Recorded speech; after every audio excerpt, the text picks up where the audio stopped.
So emulation has been a thing forever, and there's a good reason for it. It's a good way to preserve your physical copies of games, playing them on your computer, and with enriched textures, or just pretty much to an extent that can't be achieved on consoles without modding. And it's nice, it's convenient. And I wanted to kind of do a little bit of an assistance to those who might want to get started in emulation. Now, I'm not going to do a tutorial on how to download an emulator and how to set it up. There are videos for that. There are like a million different videos for it. I'll have a link to one that I'm going to be talking about, the PCSX2. It's a PlayStation 2 emulator that emulates PlayStation 2 games. Now, why am I bringing that up? Well, I'm going to show you guys how to rip your own PlayStation 2 ISOs, your own PlayStation 2 games. This is from GameStop, which I know. Power to the players, more like power to our pockets. I'm going to show you guys how to rip your own actual copies of PlayStation 2 games onto your computer to better preserve them for future use. It's a really simple process, and you'll get the hang of it. It's not that hard, and once you're done, you can play them on your computer, assuming that you set up the thing properly. So let's get started. Alright, so you got your desktop right here. You got Florence on your wallpaper because she's a goddess amongst people. Now, what we're going to do is pop our game into our computer, like so, because these are pretty much DVD-Rs. It'll read. Place the disc in, and we could actually just play the games right off the disc itself, but because I want to, the whole point is preservation, I'm not going to do that. Which, by the way, I should replace the cover for this thing because it's just ugly. Disgusting, darling. Alright, but after you pop your disc in, you're going to want to get a program called Name and Tools Lite. If you don't know what that is, it is pretty much a virtual disk image utility tool. You can mount ISOs, which is what we're making right now. You can mount them, you can make them, you can mount ones you download offline or what you made. It's a nice thingamabobber here. And as you see, I already did it with my copy of Dragon Ball Z Budokai 2, Budokai Tenkaichi 2, which I don't know why it says Budokai Tenkaichi 3 on there for some reason.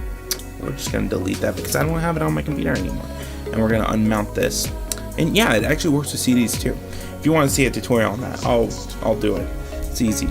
Pretty much the same process as this. Alright, but what we're going to want to do is we're going to click on New Image, and we're going to click on Grab a Disc. Now, it's going to refresh for a bit. Because mine's a Blu-ray drive, it's going to take a little bit more to load. Ooh, it was working a bit right there. Ooh, yeah, daddy, okay. And once we got that, we're gonna want to name it. This is Lupin the Third, so I'm gonna name it Lupin the Third, the game. Simple. And then we're gonna hit Start.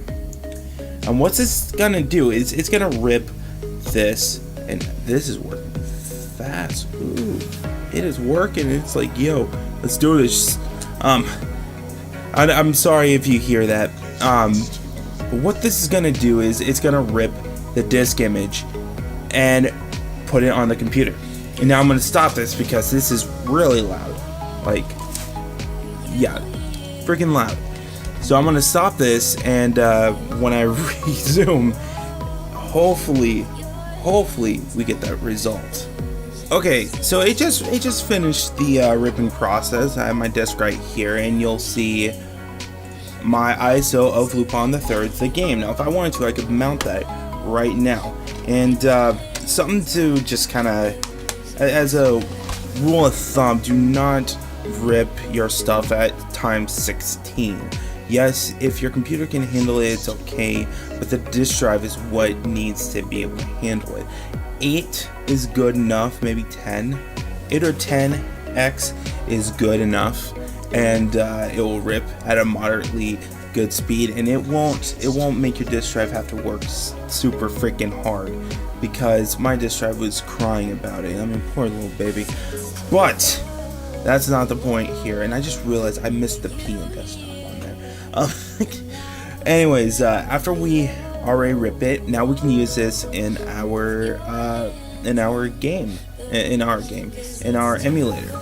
So what we're gonna want to do is open up our start, and we're gonna go down to PCSX2. We're gonna click on that one because that's the newest one. And oh, there we go. Alright, so we should have, yep, we have everything right here. Alright, so we're going to want to select our ISO. How we do that, we're going to go to ISO selector, we're going to go to browse. And I already have it set as loop on the third, the game.iso, which is right there. So we can click on that, and it will select the ISO. And then we'll go to boot C DVD. Now we can do full or fast if you want to do full, so you can see all the BIOS stuff you can. I'm just going to go to fast and get straight to the game.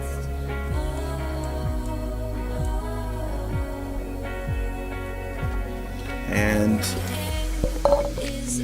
why does it look like that? I don't know. It might be because of the settings I have. It's not at the proper proper native resolution, or so it considers.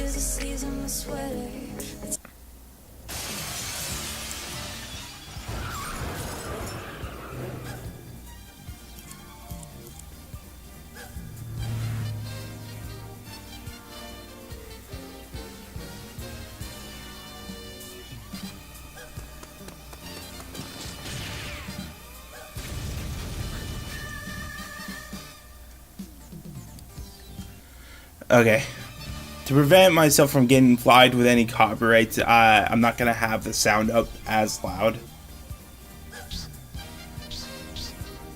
And yeah, it's not gonna look great on the menu for some reason.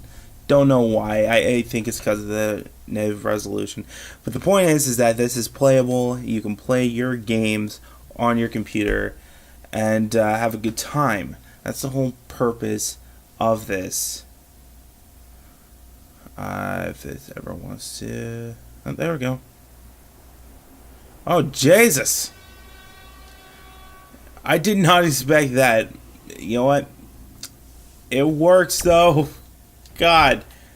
It works. I can at least say it's playable. God, this is like the second time I recorded this, too. Just for this to happen. But to give you an example, yeah, that is a rough idea of what you need to do. But it's a poor example because of the execution of the emulator and the disk not being friends at the moment. But this is a good example of a working game to the core, really. Works completely well. Again, that could be a compatibility issue. This game is very well compatible, but other games might not be. As you see right here. We're going to do this.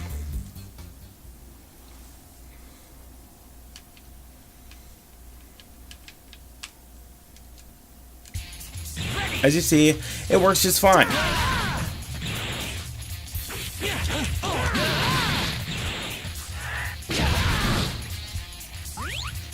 So that's all you really need to know, is just that process. I hope you guys enjoyed watching this. I'm really sorry about that little flub. But if you enjoyed it, leave a thumbs up. That helps out a lot. If you want to see more, hit that subscribe button. Thank you for taking a trip. No, this is Dave's Game Stuff, not the dungeon. Thank you guys for watching, and I hope to see you again soon.